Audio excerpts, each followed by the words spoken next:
Oh mama, mama, can't you see? Mama, can't you see? What police they do to me? What police they do to me? They lock us up, they shoot us down. Lock us up, they shoot us down. Ain't no justice in this town. Ain't no justice in this town.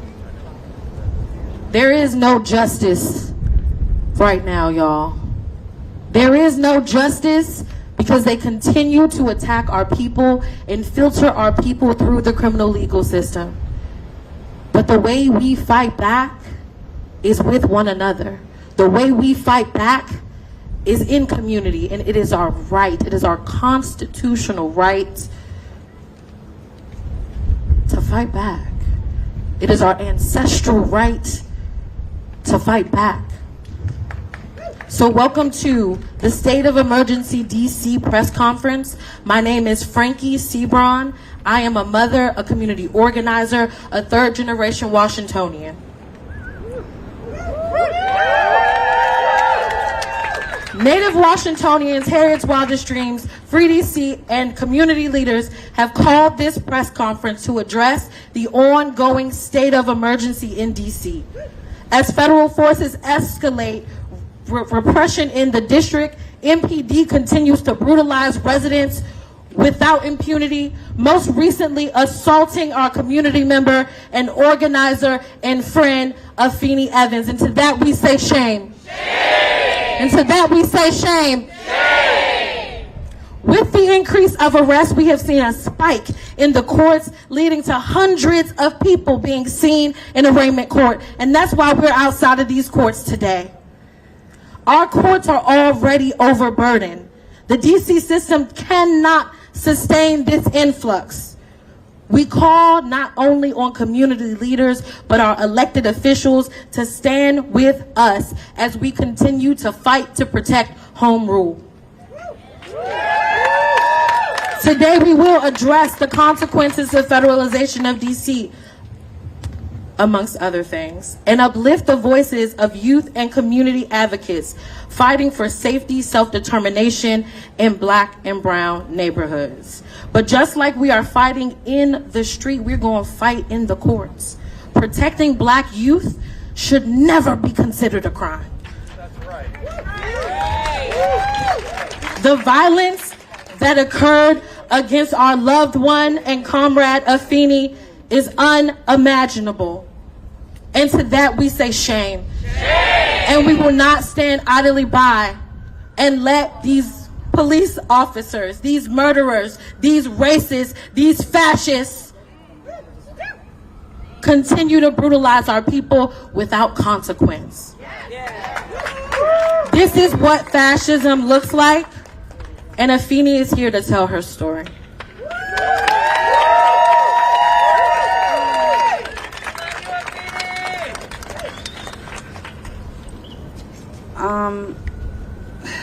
Hi y'all.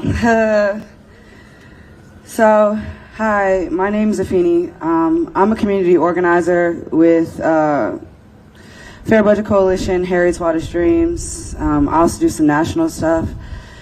To be honest, I'm really just a concerned citizen. I'm someone who cares deeply about justice, equity, and compassion.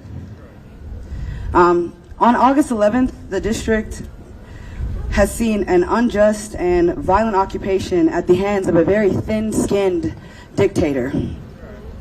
This occupation has emboldened an already overzealous police presence to increase their brutality and their subjugation against district residents. And no matter what the mayor says, the city of DC is not grateful for the influx of illegal stops and searches. The city of DC is not grateful, not thankful for the militarization of an unaccountable police force or performative patrols by Trump and his administration.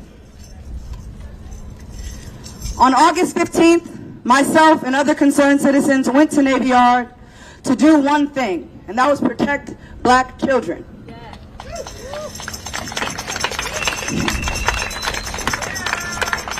We informed our youth of the curfew that was being implemented in the city, we walked them home, we walked them to the metros, or safely to their guardians. All activities that are not illegal or arrestable. As we began to wrap up our night, we witnessed 3 young boys being stopped by Metro Transit Police at the turnstile. And as we filmed this interaction, I was singled out.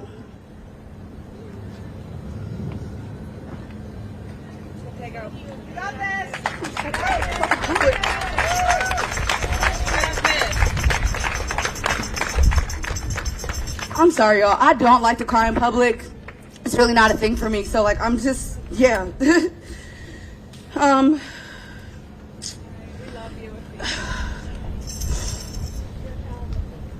I was singled out and pepper sprayed so close to my face that I could feel the pressure of the camp. I was slammed to the ground and arrested. I was arrested, and it is my belief that they were trying to intentionally hold me for longer than necessary. I sat in police cars for hours on end with pepper spray on my face and on my body the entire time. I was not processed until 7 hours after my arrest. During this time, pepper spray continued to spread down my body and burning my eyes. And the thing that really stays with me the most in this whole experience is just the amount of pain that I was in, and ultimately that I was arrested in an attempt to silence and quell dissent. Right now, all across our city, people are being disappeared by masked federal agents. My arrest was just the tip of the iceberg of the brutality and the dehumanization that people are experiencing. This is not about crime or about public safety. This is about controlling the people. As fascism continues to echo through our streets, we must be steadfast in our stand for justice, because we know that the safest communities do not have more police, they do not have tanks, they do not have masked vigilantes running around with guns, but they have more resources. They have more resources, and the safest communities have compassion, humanity, and love at the center. Now the president is threatening to take over other Black-led cities all over our country. And it is important that we know that it is our right to dissent. It is our right to film the police, and it is not illegal to hurt their feelings. Because in this moment, we are the saviors that we have been looking for.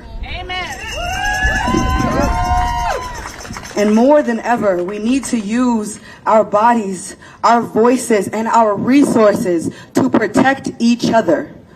Because our mayor has decided that she is going to be a part of, be an active participant in the brutality and the occupation of our city. And we have decided that we are going to be an active participant in making sure that we are going to do everything in our power to hold our line and get our city back. Thank you.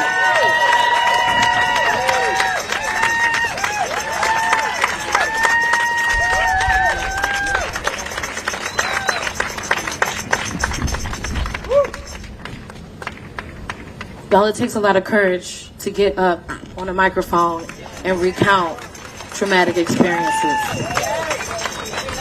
We love Afenie. We love you. We love you. We love you.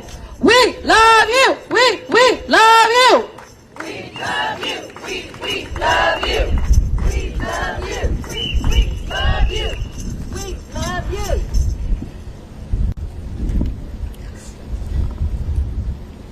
Afenie said it so plainly that what happened and everything that she's gone through is exactly what's happening to so many Black people across this city. Our lockup lists are in the hundreds. In the hundreds. And to that we say shame. Which is why we are out here, and when I say we're going to fight in the street and we're going to fight in the court, I mean that.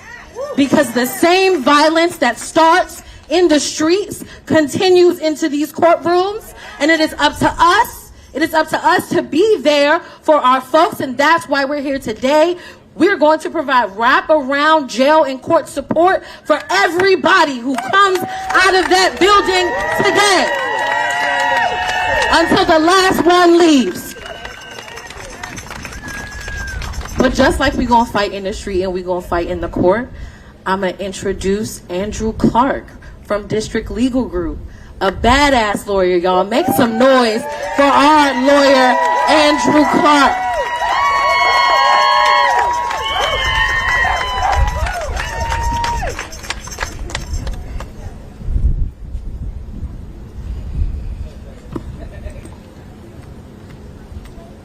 We are facing a state of emergency. We are facing a state of emergency. People are being involuntarily taken from their homes simply because of where they were born.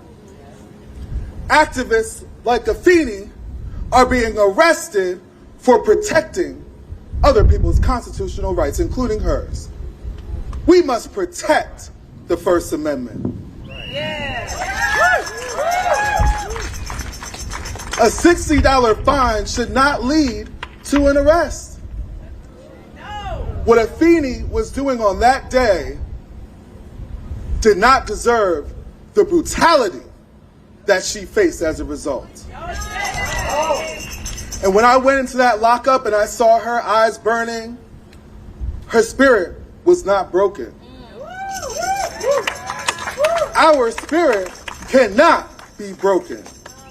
Free DC. Free DC. Free DC. Free DC. We are facing a state of crisis because as the district faces unprecedented financial hardship, businesses are closing, there are checkpoints to enter the city.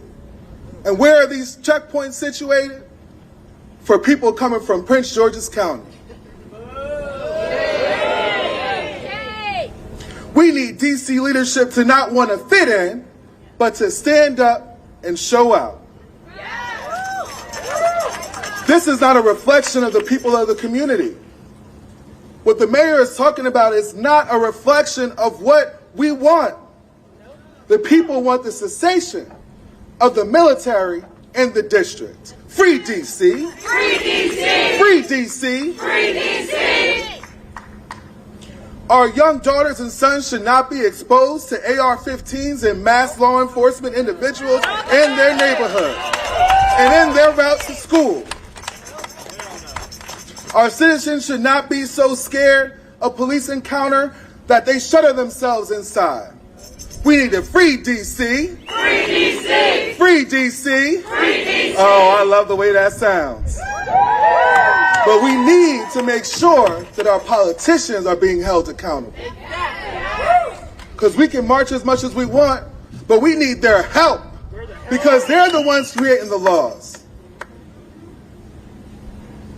More arrests do not keep us safe. Today, the judges, prosecutors, and defense attorneys are going to have to face 106 arrestees from over the weekend. And less than a quarter were violent offenses. And we question whether during those arrests, the Constitution was upheld. We have mass officers running around knocking people off of bikes. We have people at checkpoints being pulled over for minor things and then being disappeared. And for that, they should be shameful. We all have a job to do. I get it. We all need a paycheck. But are you going to be on the wrong side of history, or are you going to be on the right side of history? We should not be afraid to call the police for fear that we will become the target. Exactly. You cannot police a community by force. I don't think the people in the back heard me. I said you cannot police a community by force. Do more police lead to safer neighborhoods? No. Do more police lead to safer neighborhoods? No. All right, all right. Well, let me give you some facts here. Prior to the National Guard, D.C. saw its sharpest decline in crime in 30 years. 30 years. At the same time, D.C. MPD saw its lowest numbers since the 1970s. More police do not keep us safe. And it is not MPD that's keeping us safe. Because who keeps us safe? We keep us safe. Who keeps us safe? We keep us safe. With organizations like Harriet's Wildest Dreams, Free DC, Life After Release, and the Fair Budget Coalition, Black Lives Matter, the community has a voice and the community has heroes. Free DC! Free DC! Free DC! Free DC! We need more resources invested in our community, more schools, better quality housing, and we need to prepare our children and our citizens for the new job market. We cannot focus on these projects while being occupied by a military that doesn't even understand our neighborhoods. We have come too far just to come this far. Now we are facing the test of resiliency, but we've been here before. Our fortitude as a people have been tested, and every time we rise up and overcome. And as I look out and I see the diversity of the races represented here, I know that we are all on the right side of history. And that we will be remembered for standing up for what's right and just, even when it doesn't always affect us directly. So I leave y'all with this. Do you want to be free? Yeah. Or do you want to be at home on the couch, not caring about anything? This is a call for not just the people of DC, but for cities all across the United States. Because what's happening here is a test. And if you follow this blueprint, if you follow what these organizations are doing, when they come to your city, they will not stay. Free DC! Free DC! Free DC! Free DC! Thank you.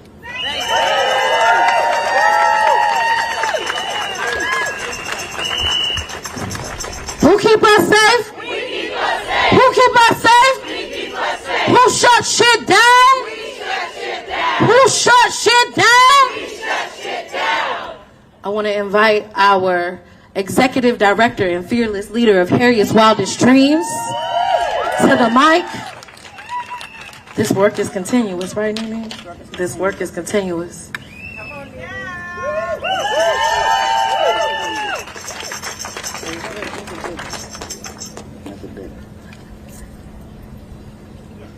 All right, there we go. It is our duty to fight for our freedom. It is our duty to fight for our freedom. It is our duty to win. It is our duty to win. We must love one another. We must love one another. We must support one another. We must support. We must protect one another. We must protect one another. We have nothing to lose but our chains. We have nothing to lose but our chains. And its occupation. We have nothing to lose but our chains. We have nothing to lose but our chains. As my program manager, Frankie, spoke, that Nene Teller, the executive director and co-founder of Harriet's Wildest Dreams. I'm also the co-founder of Free DC with my co-founders Kelsey Adams and Kaya and Alex Dodd. Free DC. We're not free till all of us get free. Trump forces have occupied DC for three weeks now. He has done so in spite of the will of the people of DC and without the support of the people across the country. Almost daily, he intensifies the occupation with provocation, making it crystal clear that this was never about crime.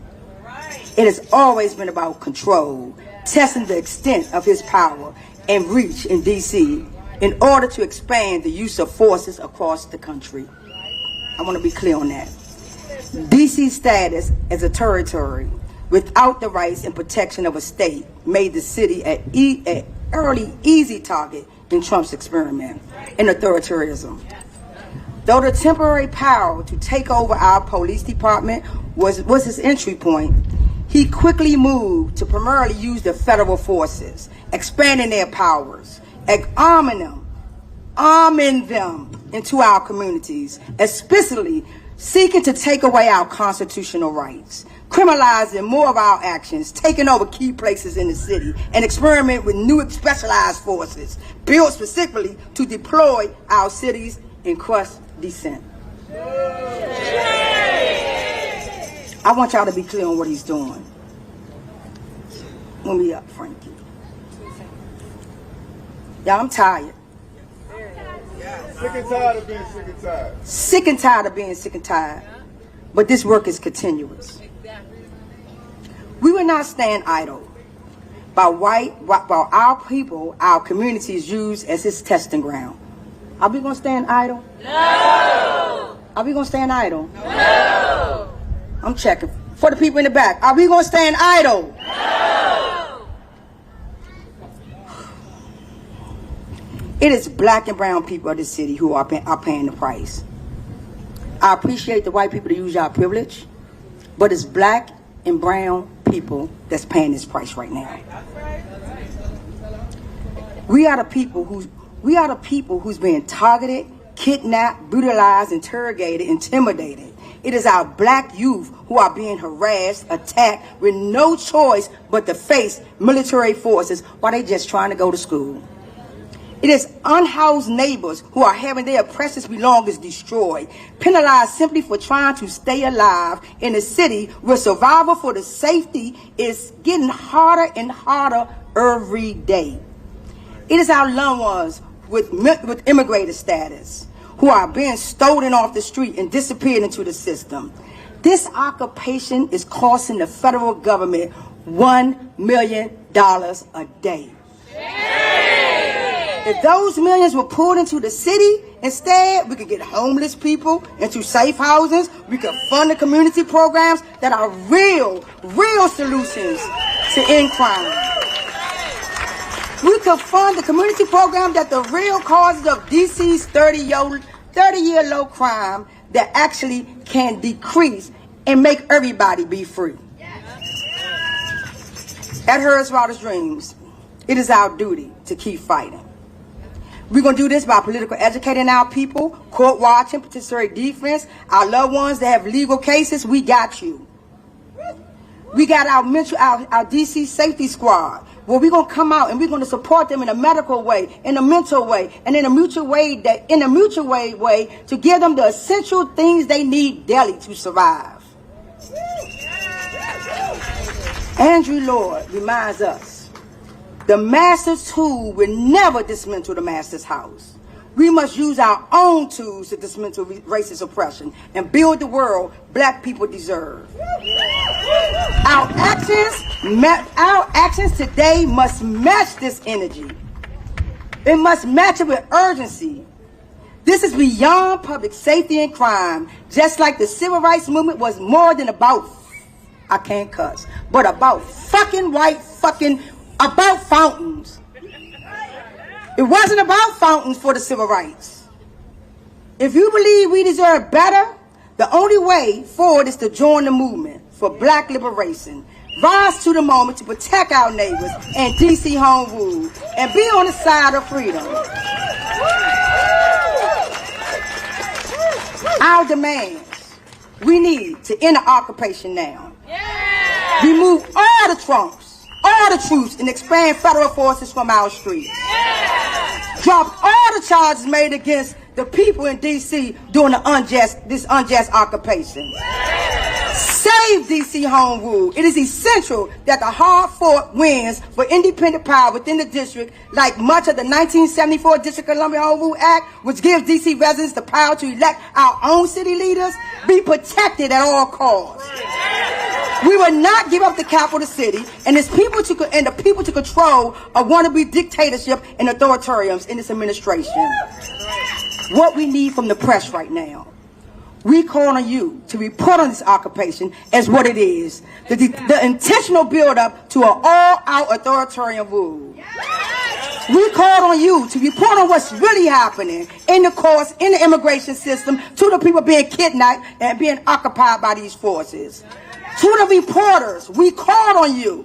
On how MPD and federal law enforcement agencies and ICE are engaging in systematic, unconstitutional, racist practices, stopping and arresting black people. We call on you to report on how Trump and his executive orders are violating our community members and our constitutional Fourth Amendment rights. To the people of Washington, D.C., we have put in place on the website where you can upload videos of police and ICE kidnapping and violence, brutality, and arrest towards our community members. You can visit filmthepolicedc.org to submit your footage. If you believe in now that we deserve better, the only way forward is to join the movement. And we want you all to help us free DC. Free DC. Free DC. We need statehood now. Statehood now. Thank you.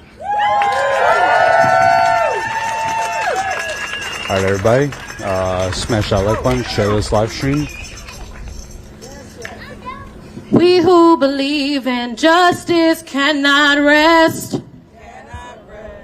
We who believe in justice cannot rest until it comes. And we're going to keep going, y'all. We're going to keep going because just like so many speakers before you, the folks who need us, the folks who need our support are right here in this building. I want to remind you that as we speak, there are 100 of our community members that are being held in Central Cell Block, right where we are.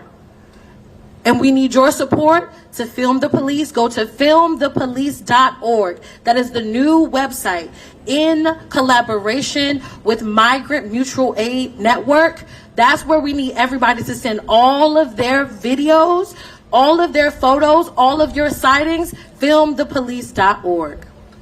All right. Now we will have from our legal defense and co-conductor with Harriet's Wildest Dreams, Kiana Johnson.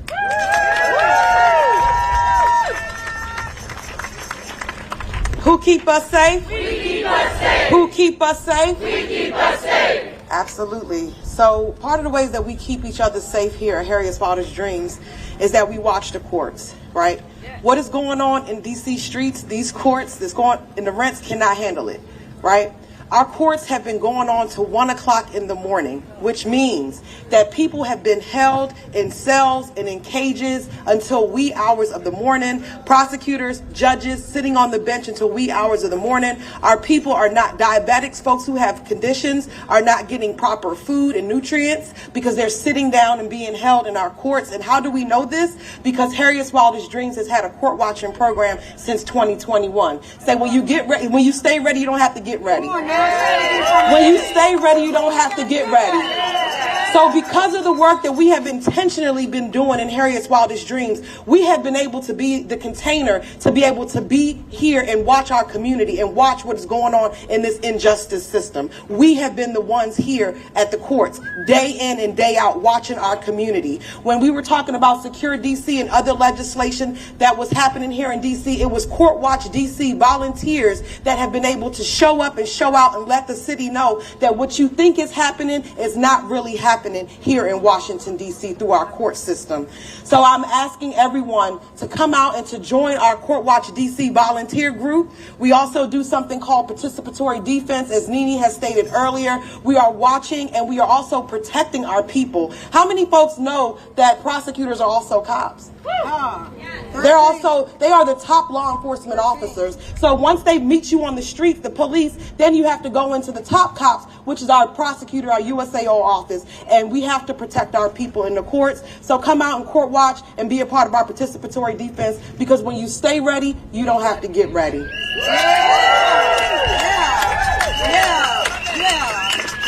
Yeah, stay ready so you ain't got to get ready. Say free DC.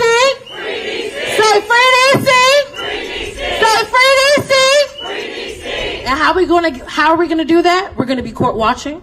We're gonna be filming the police. We're gonna be good upstanders for our neighbors. We're gonna get involved. We're gonna be active. We're gonna be collective. Because for popular resistance to work, we all have to be doing it. We all have to be doing it. So if you know somebody that's at home right now and that they can be dropping off donations, we need water, we need snacks, we need fruit, we need all those. We are here until the last person leaves. And 1 a.m. last week, 1 a.m. people were being released from this building. So somebody call somebody so we can get some supplies and we can support the people of DC. It is our duty. It is our duty. Next up, we will have our wonderful Sam, who is the Ward 8 Free DC organizer, to tell us about youth voices. Hey, y'all. I am Sam Davis. I use she, they pronouns. I'm the founder of Black Swan Academy and organizer with Free DC. Shout it out. I'm representing community activists, mothers, parents, caregivers, young people, youth organizations all throughout this city when we are now making a message directly to Mayor Bowser and our local elected officials. Earlier this week, we heard Mayor Bowser make remarks that suggested that she was not in solidarity with DC residents. Shame. Mayor Bowser has turned her back on our community once again. The Trump administration is enacting harm and violence on our neighbors in our city through heightened police presence and legislative overhauls that infringe on our rights. These policies and attempted takeover further criminalize Black, brown, migrant, unhoused, queer, and youth bodies. Mayor Bowser is now complicit. Mayor Bowser is now complicit with the occupation and the violence that we are experiencing and has absolved herself to represent the will of the people. DC is our home. These are our streets. We stand in solidarity with young people of this city who are put most at risk by these acts of violence. This is what they have named will keep them safe. We know that DC deserves autonomy, dignity, radical investments in our social services.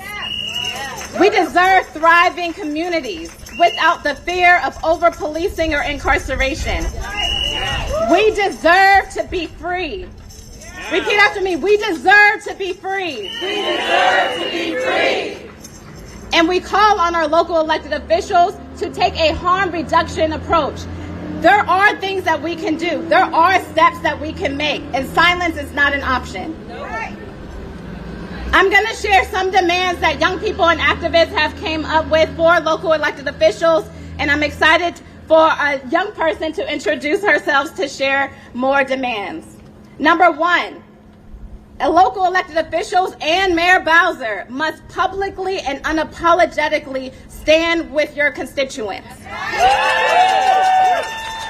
Call for ICE, the National Guard, and every other law enforcement surge to leave our streets and our communities.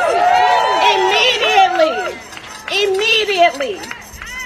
Require all law enforcement agents to be unmasked and to identify themselves. That includes local MPD. Ban all ICE, National Guard, and federal agents enforcement from schools, places of worship, doctors, offices, child care facilities, and other protected places immediately. and cease any expansion of local MPD power, including enacting new curfew or drug-free zones immediately. What we know is in this moment, any and all expansion of local law enforcement power is also an expansion of federal power. We cannot have it. And Mayor Bowser, join everyone else in advocating and lobbying to reinstate the entire $1 billion cut from our city's budget immediately. We need those funds. We need those funds to meet the ongoing social and economic needs of our communities. Let's give it up for Naima, y'all. Hello, my name is Naima. My pronouns are she, her. I'm a current 10th grader, and today I'm going to be representing DC Girls Coalition. Here are our demands. Require schools to adapt and enforce safety protocols in response to law enforcement surge. With the surge in law enforcement, it is imperative that schools enforce safety protocols. If we say we value education, then as the city, we're obligated to protect our students. Stop displacing our unhoused. The government will do anything and everything to stray away from helping people in need. Trump has made it clear that he will continue to attack our unhoused neighbors. So local government, we need to use every tool in your toolbox to keep our unhoused safe. We need to expand availability to Kids Ride free cards and invest in reliable and safe transportations for youth. All youth should have access to Kids Ride free cards. Schools should have more and enough Kids Ride free cards to disseminate to DC public libraries and to disseminate to all students. And for no reason should a young person be engaged by law enforcement if they do not have their Kids Ride free card on them. Our goal in this moment and in every moment is to reduce the police and youth encounters to prevent anything from happening. We need to protect our sanctuary city status. DC is meant to be a sanctuary city, and almost every day you hear or see a story of another mother, father, grandmother, sister, or uncle taken away. These people are being kidnapped and carted away. The rise in deportation has come with a disgusting and unprecedented racial profiling, discrimination, and abuse. To those carried away longing for their families that they've built here on this stolen land. We must ban ICE and federal agents from spaces that are intended to be safe. As a young person in DC, I should be able to walk my streets and feel safe. With this surge in ICE members and federal agents, it is very, very important that Black and brown kids feel safe. We are citizens of DC, and we should be allowed to exist in our own neighborhoods. We also need to provide mental health and housing support citywide. Your mental health and housing are of the utmost importance when you're a living and breathing being. We can't say we want to keep our city safe and then neglect and not invest in basic necessities for our people. Provide access to safe spaces for youth on the nights and weekends. With the recent enforcement of the curfew for youth under the age of 18, youth needs more spaces provided for them where they can grow, feel safe, and foster different relationships. Youth being outside has always been seen as a disturbance or as dangerous. But some can't go home. Some need safe spaces where they can live and have fun. Let us be kids. Revoking the phone ban in school is also very important. Especially now, anything can happen to us. And as young people, our families need to reach us immediately. Lastly, we need to hold local police accountable. We need to please hold these local police accountable because we are allowing them, actually we aren't allowing them, but they are being allowed to hurt others and hurt youth and hurt people a part of our community without precedent, and they aren't facing consequences. Thank you.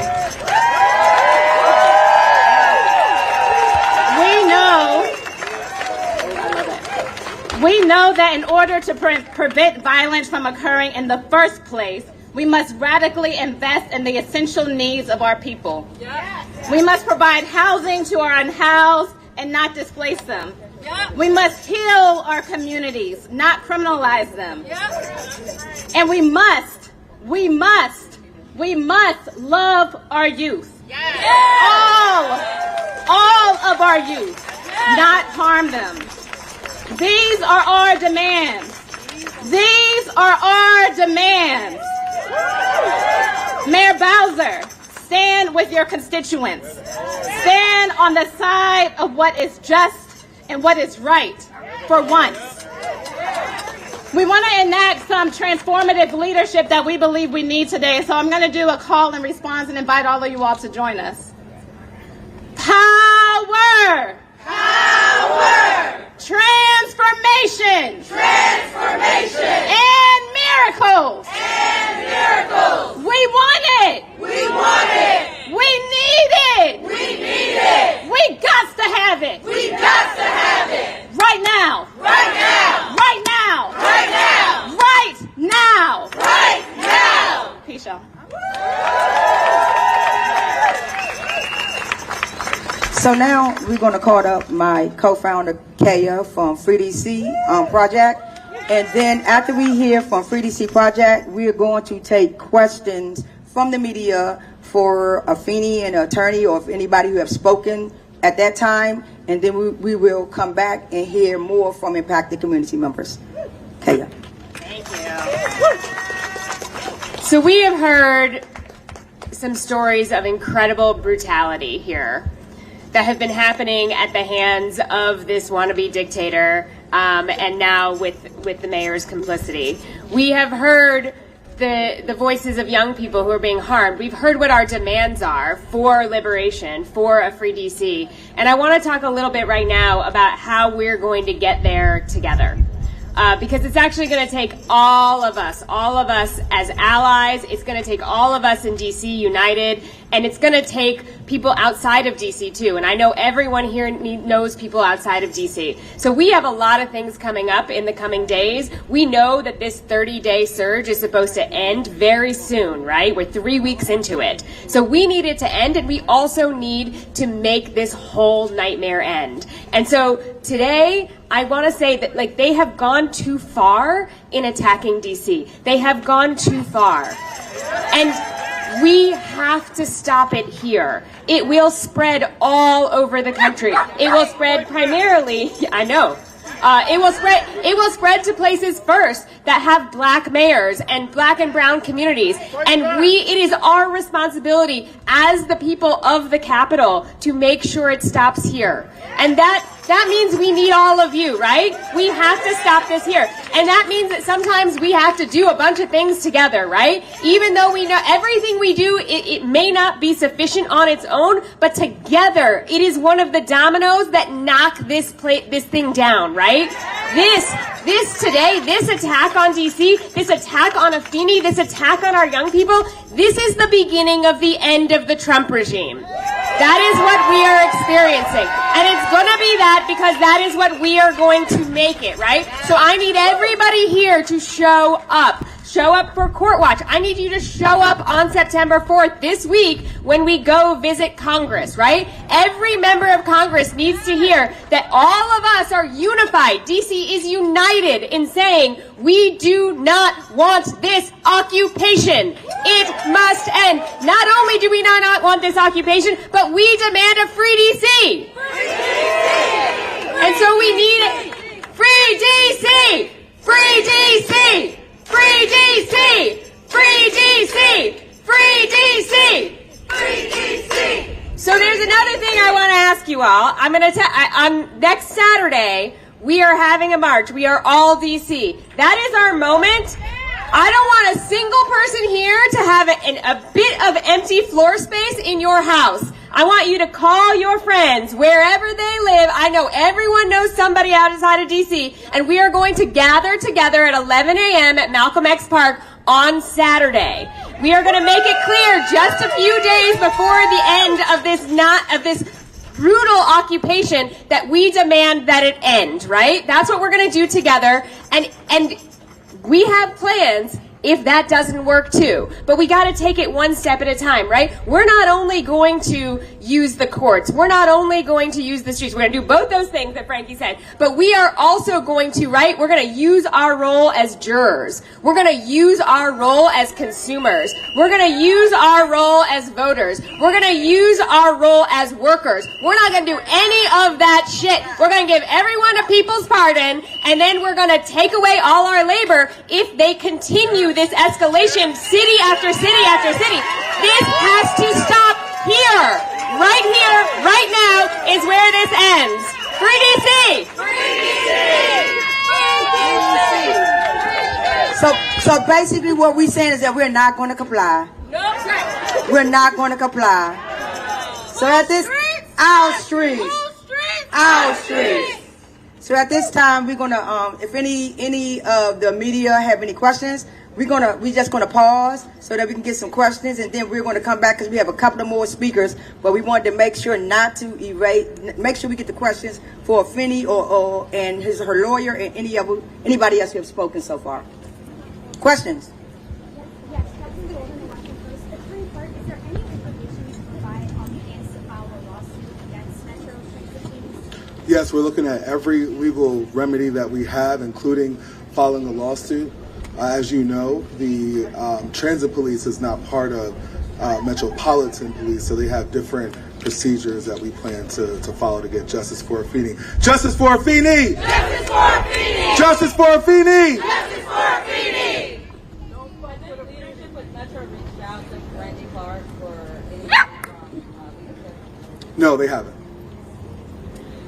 I know a few people talked about the court watch system. Could somebody kind of give a description of what you guys were seeing, I guess, a month ago coming through during court watch, and how it's changed over the last 3 weeks? Yeah, so on a typical day, we would usually see about 40 to 60 folks being held and going through arraignment. For the last 2 Mondays, these lists have been, and when I say list, I mean people. There are people behind every single number. It's been in the hundreds. Last week it was 140. The week before that it was around 125. This week already, and there's only been one list released so far, there's already 105 people on that list. We expect to see more people today. Come on, go ahead. Let's be clear that the prosecutors and the judges are here, like I said, till 1 a.m., but the prosecutors are also asking for illegal things to be done, unconstitutional things to be done inside of the courtrooms. And so the judges are like, what is going on here? So we weren't seeing that before. Talking about the B holds and A holds, the different types of holds that are allowed to be done under law. And because of the ending in cash bail, the executive order that was signed, that has really impacted our courts. And so now prosecutors are asking for outrageous, outlandish things to be done that just aren't constitutional. Any other questions? Yes. What is the Congressional Black Caucus position on this issue of DC takeover, and will there be any actions taking place during the CBC week here? So transparency, we haven't heard from them. Any more questions? Any reaction to President Trump's tweet earlier about Mayor Bowser, and saying that crime has been brought down to virtually nothing, and saying that this has been a giant victory? I'm sorry, can you repeat that? Any reaction to President Trump's tweet earlier saying that the federal surge has been a giant victory, and he praised Mayor Bowser, saying that it's a giant victory and crime is down to virtually nothing. So I heard what they said. So what I will say is this: Mayor Bowser has continuously showed us that she is more concerned She is more concerned with trying to anticipatorily comply with the Trump administration in order to protect her own power.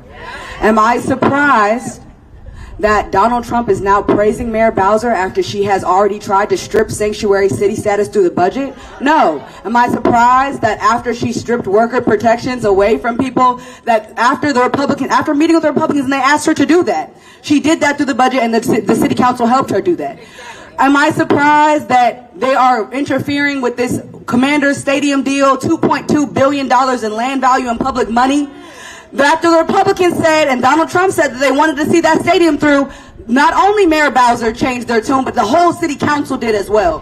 So am I surprised, or what is my reaction to Donald Trump saying, good job, Mayor Bowser? I think that's exactly the reaction she wanted. Good job, Mayor Bowser, you're a fascist too. And I want to be clear. I want to be clear with Mayor Bowser and the city council that you only got it's only two choices in this. That's to resist or concede. With the Orange Man, it's no winning with him. Every time we give him something, he moves the bar. So we either going to resist like we're doing and get on our team, or just concede and let the people fight. Do we believe people have been personally targeted? Absolutely. And as I say to that, it's like I asked the media, report the truth.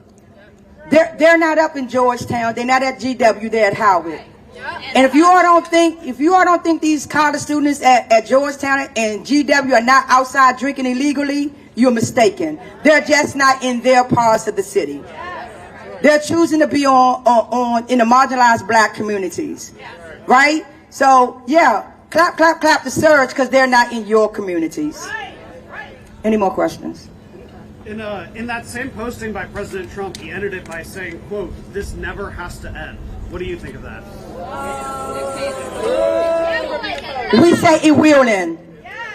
It will end. Whose streets? Whose streets? Whose city? Whose city? He better do the history on DC. Any more questions? Yeah, Trump has said he's caring about crime, but 3 times now wanted war criminal Benjamin Netanyahu has come and met with him. Do you have a message about his crimes and how the people should be standing up to him? What I will say is, we do not negotiate with terrorists. That's what they keep telling us. And continuously, we see that Benjamin Netanyahu, the government of Israel, and many members of Congress have decided that they will continue to negotiate with the terrorist government of Israel. They will continue to be complicit in war crimes. And are we surprised that the current war criminal is talking to the past war criminal? Probably not. U.S. Israel. U.S. Israel. From D.C., from Palestine. Occupation is a crime. Occupation is a crime. Any more questions before we go to the next speaker? Chuck. There have been a lot of cop watch efforts all around the city. Can you give a couple of examples of those that have been effective, some tactics that have worked to get ICE out or get MPD out or national guard? So I want to say the same thing as Harris Waters Dream's been doing this work since 2021 when we started. And so a lot of people are just up in the uproar like, oh my God, oh my God, oh my God. We're like, we playing chess while everybody play checkers. And so with that being said, same thing with Free DC. We knew that this day was coming. So unlike everybody else, we were planning already for him to make this move because we playing chess and not checkers. And with that being said, as we have a campaign where we have all 8 wards, the volunteers of that ward have actually started rapid response teams in each ward. And so what they do is we have places where it'll go out that ICE is here, arrest is happening here, and who's available to show up in that scene, they go and they shame the police. They push them out, tell them they're not welcome here. And let's be clear, a lot of these people, especially ICE, are not really agents. Some of them are J6ers, and this is why they're wearing their masks, and they're bounty hunters. Right? And I want to be transparent. I had to ask the assistant chief of police, what if I punch one of them in the face? And I was told that is a federal offense. because he have made them federal, he's deputized them to be federal officers, which they're just ordinary people. And they're literally violent. They're running over people and just out of control. So we tell the mayor and the council to get on the side of the people and get them out of our city. Before I go to jail. Before we go to jail. Are we trying, y'all? Are we trying? Okay, we trying. One more question. We'll close this portion. Good. All right, y'all can ask, maybe come back. Let's just get out our speakers. And what I'm going to call out now is Floyd Diego. He's one of the community violence interrupters who actually working with youth and actually in the streets. Like you just said, things that should be invest in resources that actually prevent crime and not react to crime like cops. And this is like programs like Floyd that need to be invested into instead of the police. Hey. Man, I don't know how I can follow all these great speakers up today. They done a hell of a job. My name is Floyd D. Floyd, or Floyd World, or whatever you want to call it. I'm an artist, podcaster, activist, advocate. But right here, I'm just a black man. I'm a human, first and foremost. Just a week ago, last week, I was right here in the same spot with a few good people who was out here advocating for me, right? Now, I'm somebody who do the work. I'm out here. I got a program. I'm the director of a program called Crowns Incorporated. We work with our homeless community, our youth community, return to citizens, etc. But I found myself, as I sat on the corner of my street just the other night, planning a community event with a couple of my brothers. And we had the same situation. We had an encounter with, it might have been every agency you could think of, DEA, FBI, Secret Service, MPD, ATF, right? They pulled up on us. It's 5 or 6 of us. We not doing nothing. Nobody's committing no crimes. Nobody taking shots. We don't got the bottles in the air. No loud music, no drugs being held. Just community, right? And sometimes that's what a lot of us need. We don't have a big fancy community. They took away a lot of the resources, so we don't have a lot of this stuff that they say you should just be in the house. Maybe it's hurt more to be in the house than outside with my loved ones, right? So we outside seeking community when they got us locked down. That's fine. It's not against the law. But what happened after that was we were surrounded by maybe 20, 25 or so agents with big guns, silencers on the guns. This is the middle of the night. What you got the silencer for? Shame. Right? Shame. I like when y'all do that. That's cool. And we were so confused because a lot of the brothers were sitting there actually at the same time saying, Floyd, we love what you're doing, da da da da. So they couldn't imagine what's going on. All of us was a little baffled, right? And they locked one of my comrades up right there on the spot. He really was just walking in the house that he stays in. They chased down on him with big guns. He was afraid. They say, why don't you tell him your rights and tell him, man, when they got these big guns on you, it's hard to say, hey, I got the first, I got the second, this amendment, this is, they say, the hell with that, ain't no rights. They locked him up. He was in here for 3 days with no food. Shame. Right? We got him out. Alhamdulillah, it was 140 people in court that day. 140 people. But what happens if they don't have me, if they don't have you, if they don't have people that's sitting out here waiting for them to the middle of the night? Right? What do they do then? They get out of jail, if they lucky, right? They don't have no transportation, no money in their pocket. By the way, all the money that they took from my brother, all of a sudden the money went missing. Oh, we never locked you up. That never happened. Where's the proof? Luckily, we had it all on camera. Hopefully he gets his money back. But this is happening all over, right? It's not just in my neighborhood, this, that, and the third. And let me just say this. Yeah, crime is down 30%. I got a bunch of notes I was going to say, but God's talking to me now. Crime is down 30% and all of that. But it's another side of this river that a lot of us don't go to. Right, and these babies are getting slaughtered. Our seniors are dying somewhere in some house somewhere, right?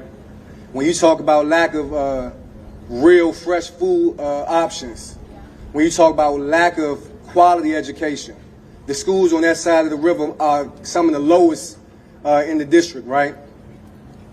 Yeah, uptown, the U Street, they're going to do these little checkpoints, but in those parts of the city where people don't go to after a certain time, they there. military forces. Like I said, big guns. These kids have to see this. They already got PTSD from the reality they deal with every day. And now we adding this on top of that. I don't know what the solution is. I don't know if any of us know. And I might not agree with all of y'all. Y'all might not agree with me. I might say this. Y'all might say that. But the answer isn't divisiveness. It's unity. We don't all have to agree. I don't have to, like I said, hey, I might be a war room general. You might be a frontline soldier. We might not see eye to eye on everything. That's fine. But the mission has to be unified. Right now, we got an end occupation in Washington, D.C. And I know some of y'all feel safe because y'all live in PG County, Mo County, but just know they there too. They there too. They was on Suitland Road, Branch Avenue. That's in PG County. They was up in Silver Spring. That's in Mo County. Right? So they everywhere. They not just right here. So don't think that this ain't your problem. This is our problem. When it was Gaza, it wasn't your problem, huh? When it was the Sudan, it wasn't your problem. When it was the Congo, it wasn't your problem. But now it's right here at our doorstep. And it's all about our problem. Hell of a job to the organizers and the speakers today. Salute. We're not free till all of us are free. We're not free until all of us are free. And so right now, I want to call up APAGOG as another organization that's been doing this work in D.C. Since like 2015. Like I said, our work is continuous. We didn't start this work yesterday. And so while everybody panicking, we've been doing this work. April.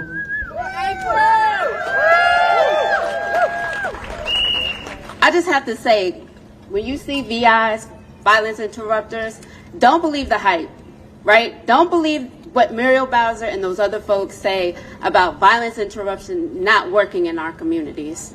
A lot of the folks up here, we worked really, really hard on a legal strategy amendment called the NEAR Act, right? Yes. The NEAR Act, we supported Stop Police Terror Project who headed that up, and we said at that time, if they didn't fully implement it the way that it was supposed to be, we would be back here in 3 years. So every 3 years since that year, we are here with the state of emergency. We are here this is how it's escalated, right? With folks asking for more police, this is where we are. So I just want to say, we have had the solutions.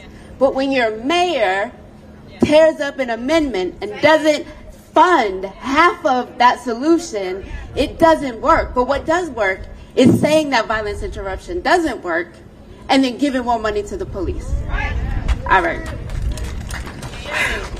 So I also want to say that Trump's alleged takeover of DC is a con. It's not about public safety, it's political theater.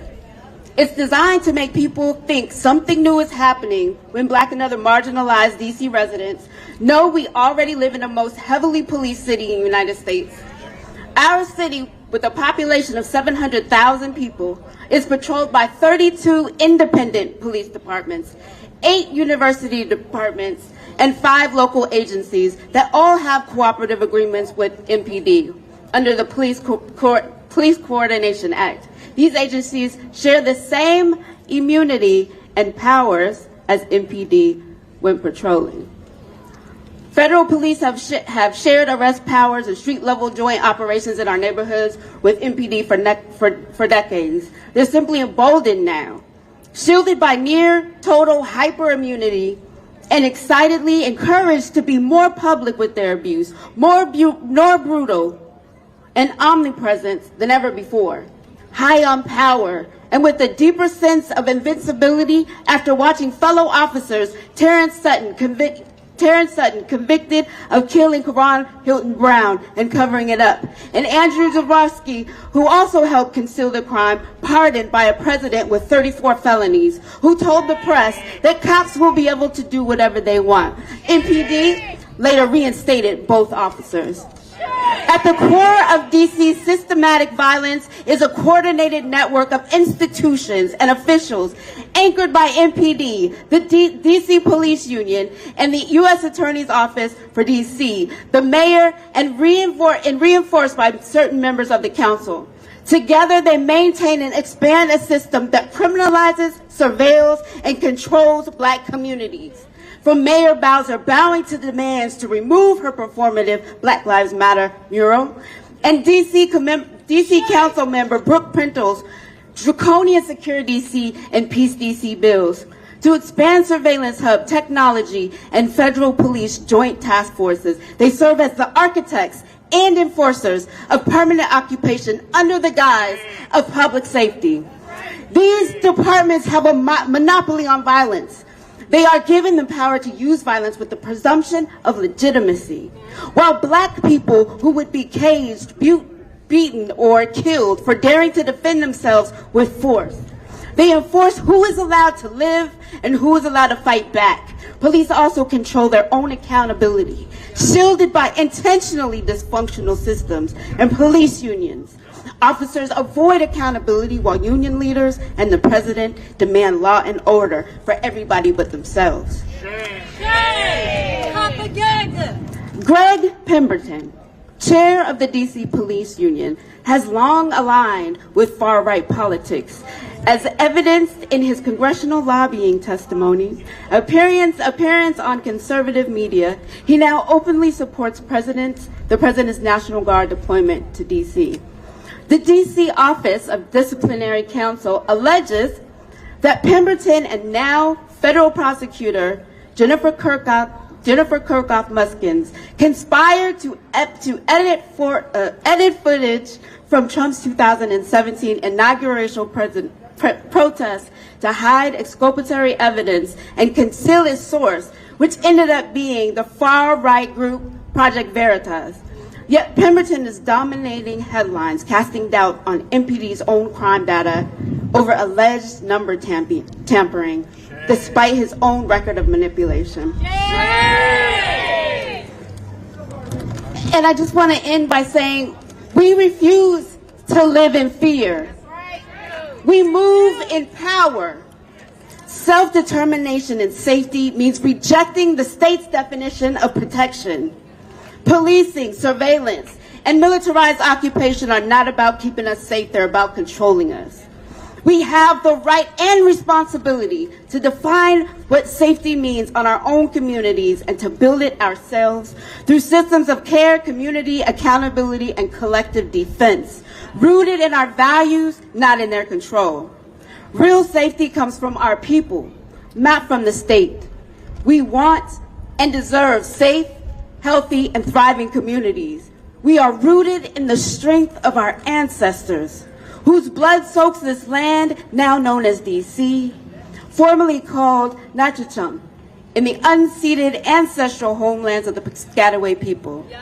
We are building systems of community safety, care, defense, and liberation outside of the state, in our own neighborhoods. We stand in solidarity with all people targeted by the same systems and institutions and the same tactics, including migrants kidnapped, trafficked, and caged by ICE in our city. We must, we can, and we will. So what I didn't mention too is that we are intentional on going into the community. Shout out to Guns Down Friday over there. That going into our communities and giving our people the tools to actually teach our people their rights while this is happening. Because it's not about that they're getting crime down. It's about community keeping community members safe, where we're going to let them know, because they're not educating them on what's going on and why it's going on. So we're going into the trenches of our neighborhoods, telling them their rights and letting them know what this authoritarianism and fascism country looks like right now in DC, this occupation. So it's our duty to actually let people know what rights they have right now, even if we're living in an unjust, unconstitutional time. At the end of the day, when we finish watching these courts and protecting our people in participatory defense, we're going to win. Because when we fight, we what? When we fight, we what? And we don't care how many people you lock up, we coming to get our people. We coming to get our people. And so with that, also we want y'all to know that we can't do this alone. We can't do this alone because DC is not a state. DC is not a state. And if we was a state, we probably wouldn't be in the predicament that we're in right now, right? And so I want to call up my co-founder, Kelsey, who's also co-founder of Free DC, is also a part of DC Vote. and one of the #1 statehood people who constantly keep yelling statehood, statehood, statehood in my head right now, to speak to you all to tell y'all why it's important that DC gets statehood and why we need the people nationally to call their Congress people and standing in solidarity with DC. Hey, y'all. Okay. Can we take a moment to put up our signs? Y'all know I like to do that. I want to make sure that the media gets the messaging clear. Militarizing cities to distract from pedophilia is not great. Free DC. Stop pretending your racism is patriotism. Free DC. Happy, joyous, and free DC. Ice out of our streets and free DC. You know what that Epstein's file shit is about. Free DC, period. Okay? So, y'all, downtown Washington, D.C. has always been more than just the capital of this country. For us, it has been the beating heart of Black liberation. Our stories, our culture, our music, go-go music, our protests layer deep into the streets. Right here, power and people collide, especially in a court. Right here where marble buildings rise and lawmakers sit in this building, this city has been a stage for Black resistance and Black brilliance. From my street, U Street, to Freedom Plaza, from Howard University to Capitol Hill, D.C. is both the target of oppression and the home of unstoppable resilience. With proximity to power, this is a place to demand justice, not just ask for it. We saw it in 1963, when hundreds of thousands stood together on the mall and Dr. King told the world he had a dream. We see it now as we demand freedom for DC and as we demand a free DC. Free DC? Free DC! And y'all, I know y'all seen my favorite movie, Mean Girls. I've been waiting to use this line. Regina George ruled with intimidation and control like a little dictator of the high school. But what happened? Caddy Heron and Janice Ian had a plan. How do you eliminate a dictator? You cut off their resources. They cut off her resources. Her high status boyfriend, her followers, her image, her idea of perfection. They exposed all her flaws and stripped her away from power until she couldn't rule over anybody anymore. And keep in mind, her boyfriend even left her. That's what it takes to topple oppression, y'all. You target the system that is propping it up. You isolate it from its supporters. You undermine its false image, and eventually it collapses under its insecurities.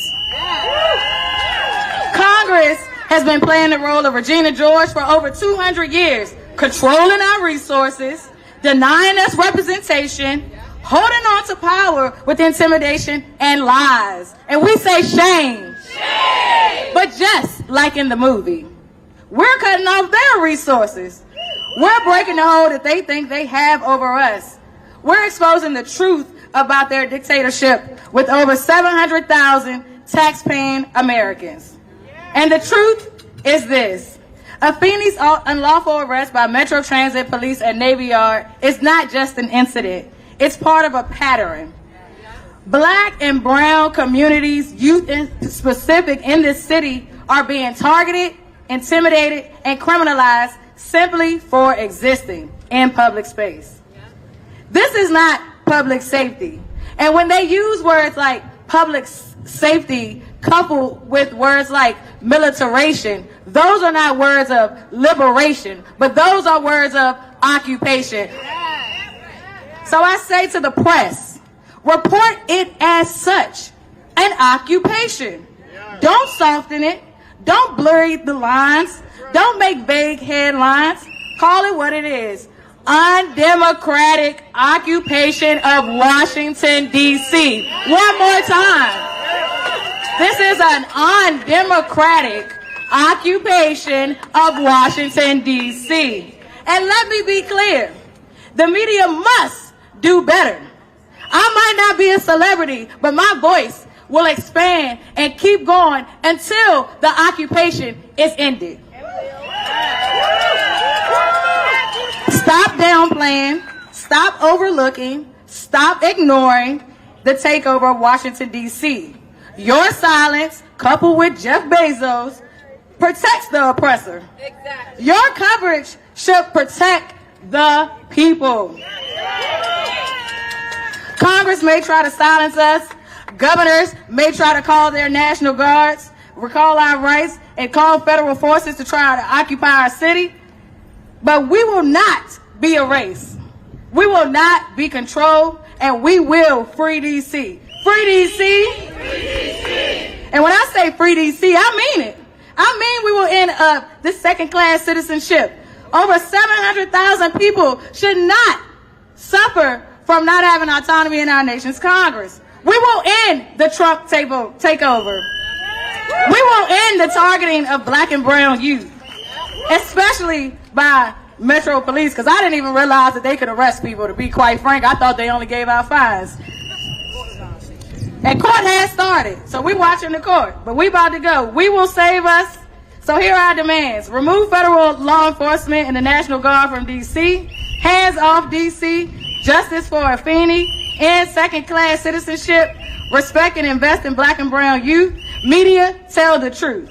We are power. We are the future. And together, we will free D.C. Free D.C. Free D.C. Free D.C. And when I say D.C., y'all say Statehood. D.C. Statehood. D.C. Statehood. Free D.C.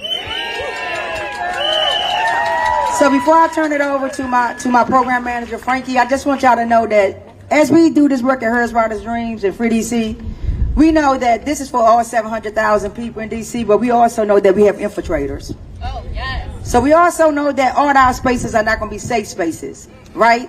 So we okay with that, but what we asking you all is to always have your head on the swivel. What we asking you is that when you go someplace, go with somebody. Harris Wildest Dreams have a commitment, a pledge that's called We Go Together.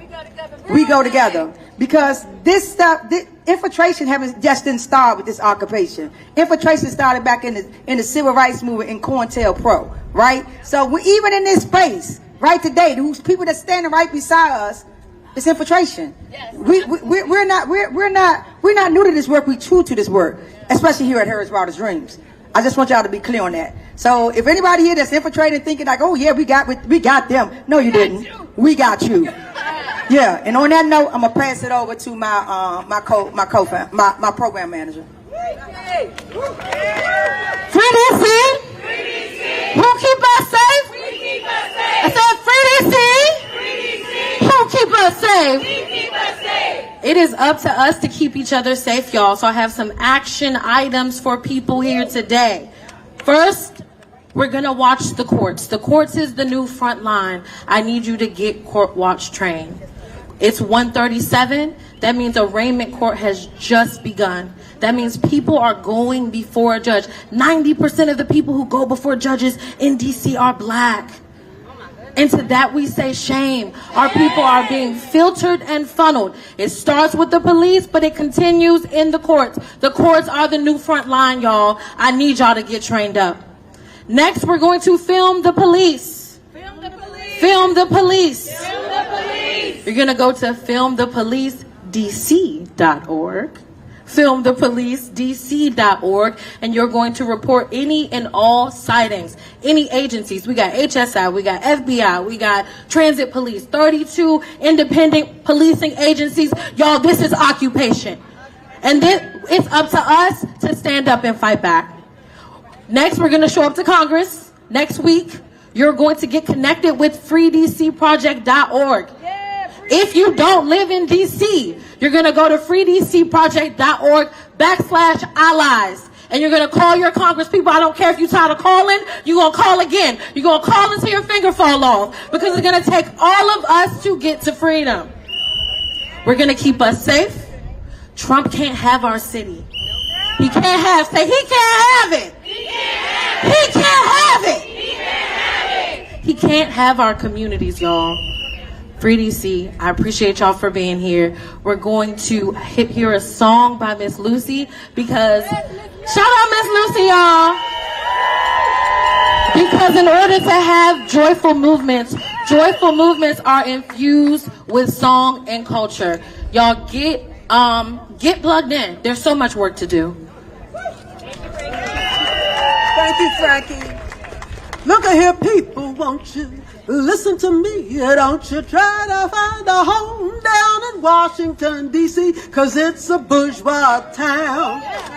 bourgeois town. It's a bourgeois town. It's a bourgeois town. I got the bourgeois blues. I'm gonna spread the news all around. Me and Martha, we went all over town. Everywhere we went, the folks were turning us down, 'cause it's a bourgeois town. It's a bourgeois town. It's a bourgeois town. It's a bourgeois town. I got the bourgeois blues. I'm gonna spread the news all around. Well, it's the home of the brave and the land of the free. I don't want to be mistreated by no bourgeoisie, but it's a bourgeois town. It's a bourgeois town. It's a bourgeois town. It's a bourgeois town. I got the bourgeois blues. I'm gonna spread the news all around. And for the things that I cannot say publicly and be transmitted on the public airwaves.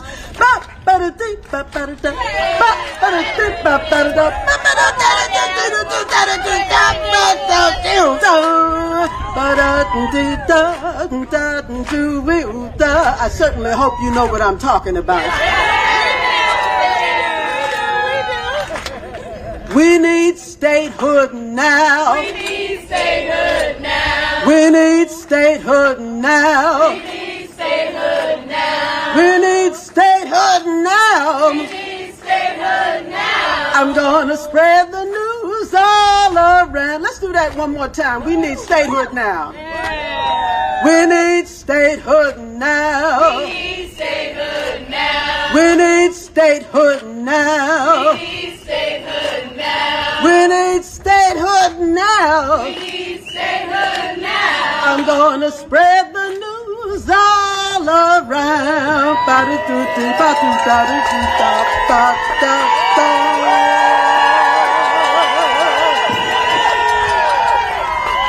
Thank you.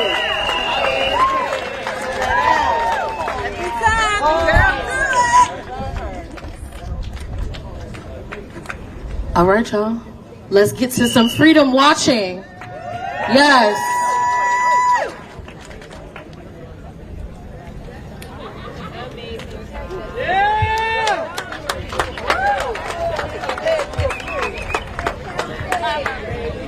All right, everyone, smash that like button, share this live stream.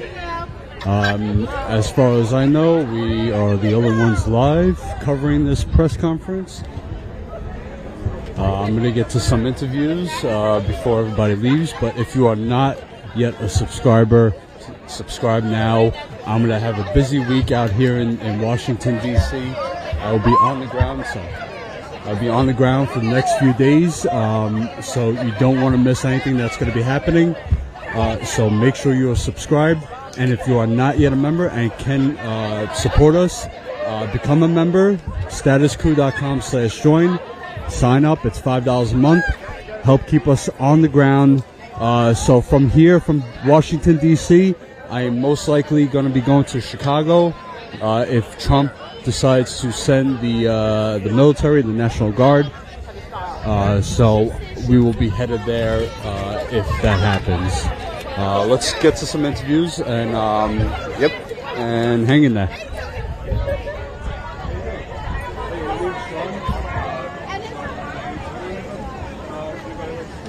No, I'm not. Thanks.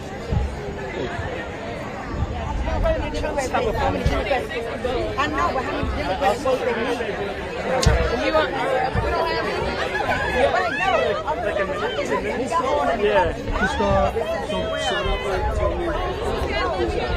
Yeah. Okay. Okay. And what's the angle? Is it moderate, left, right? Okay. Just wanted to clarify. Start off by telling me, show your sign actually. Yeah. I thought the sign was great.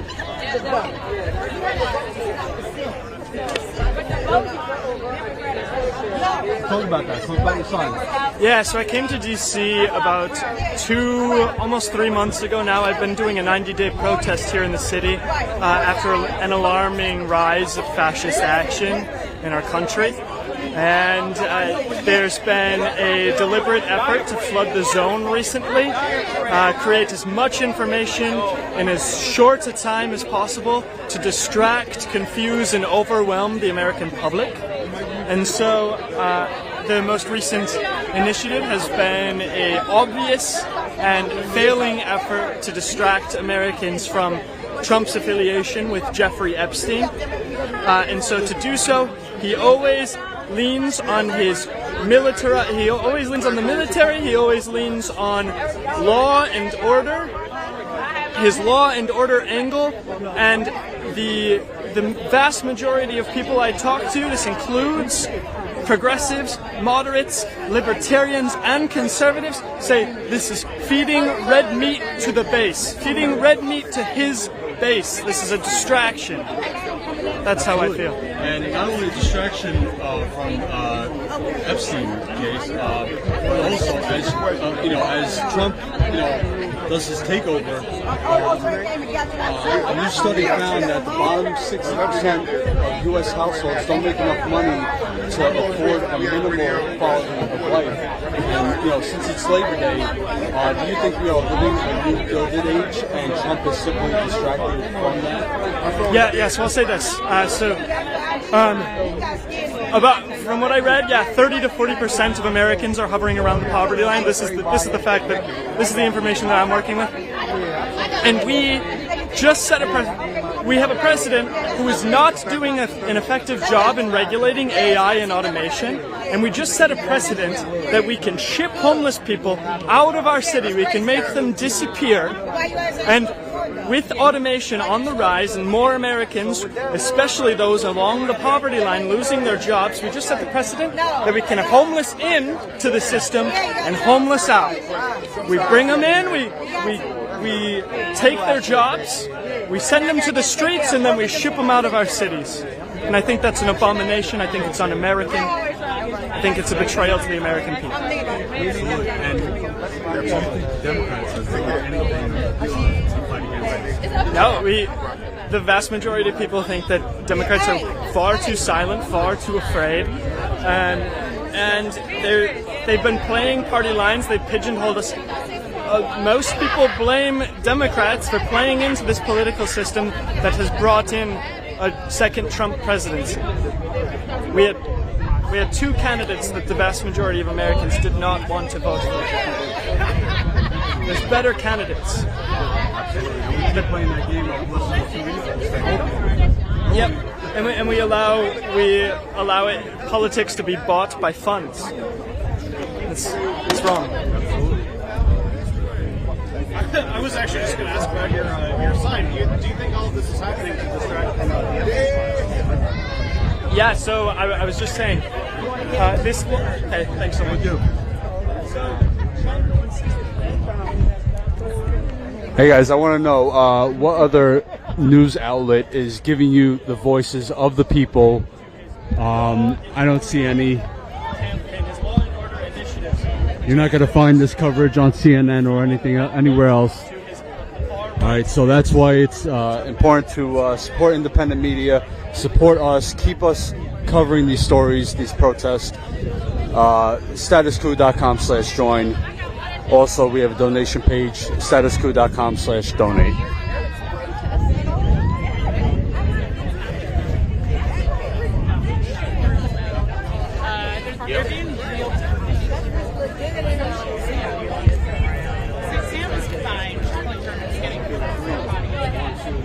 All right, guys, listen, I'm going to head out. I took a bus this morning, really early bus. So I'm going to go get something to eat, catch up on some sleep. I'm going to be out tonight looking for... so if you haven't seen our coverage before, I've covered the Homeland Security checkpoints. Homeland Security is overseeing the Metropolitan Police checkpoints Usually they're happening in areas on the border of DC and Maryland. So that's what I've been doing at night, looking for federal officers. I found DEA agents just hanging out in DuPont Circle. It's just a park, nothing was happening, but they're just hanging out,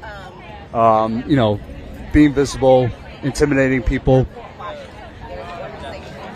So that's my plan for the rest of the day. Tomorrow is a very busy day, a lot happening, big protest with the veterans and many others.